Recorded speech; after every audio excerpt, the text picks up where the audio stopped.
రాజన్న సిరిసిల్ల జిల్లా వేములవాడలో కోడెల తరలింపు వివాదాస్పదమవుతోంది. దీనికి నిరసనగా ఆలయ ఈవో ఆఫీస్ ఎదుట బీజేపీ ధర్నా నిర్వహించింది. ఈవో కార్యాలయంలోకి చొచ్చుకెళ్లారు కార్యకర్తలు. కోడెలను నిబంధనలకు విరుద్ధంగా తరలిస్తున్నారంటూ ఆరోపించారు. ఈవోను సస్పెండ్ చేయాలని డిమాండ్ చేశారు. కొండా సురేఖను మంత్రి పదవి నుంచి బర్తరఫ్ చేయాలంటూ నినాదాలు చేశారు.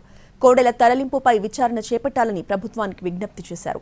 49 కోడెలను మంత్రి సురేఖ అనుచరులకు ఇవ్వడంపై వివరణ ఇవ్వాలన్నారు. అక్రమంగా కోడెలను తరలించి భక్తుల మనోభావాలను దెబ్బతీస్తున్నారని ఆగ్రహాన్ని వ్యక్తం చేశారు బీజేపీ నాయకులు.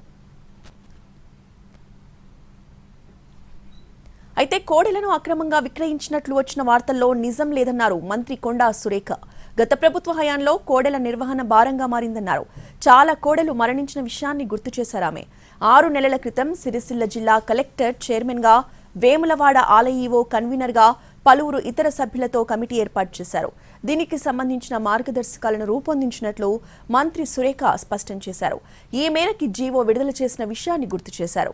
ఈ మార్గదర్శకాల ప్రకారం పట్టాదారు పాస్ పుస్తకం, ఆధార్ కార్డ్, ఫోన్ నెంబర్, సంబంధిత మండల అగ్రికల్చర్ ఆఫీసర్ ధృవీకరణ పత్రం ఉంటేనే కోడెలను పంపిణీ చేస్తున్నట్లు తెలిపారు.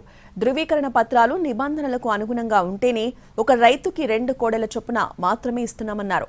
కాంగ్రెస్ ప్రభుత్వం వచ్చాక కోడెల సంరక్షణ కోసం గోశాలలో సీసీ ఫ్లోరింగ్, సరిపడా షెడ్లు, తాగునీటి వసతి కోసం ప్రత్యేకంగా ఏర్పాట్లు చేసినట్టు వివరించారు.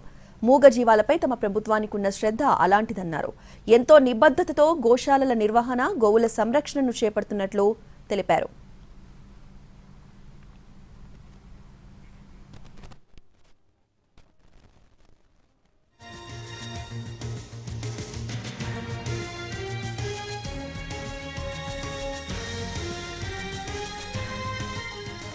ఆలయ ఈవో మాత్రం కోడెలను ఎలాంటి సొసైటీలకు ఇవ్వలేదన్నారు. కోడెలను నిబంధనల ప్రకారం రైతులకు మాత్రమే ఇస్తున్నామని అన్నారు. కోడెల తరలింపు అనేది తప్పుడు అభియోగం మాత్రమేనని క్లారిటీ ఇచ్చారు. కోడెల తరలింపు వ్యవహారంపై పోలీస్ స్టేషన్లో ఫిర్యాదు చేస్తామన్నారు.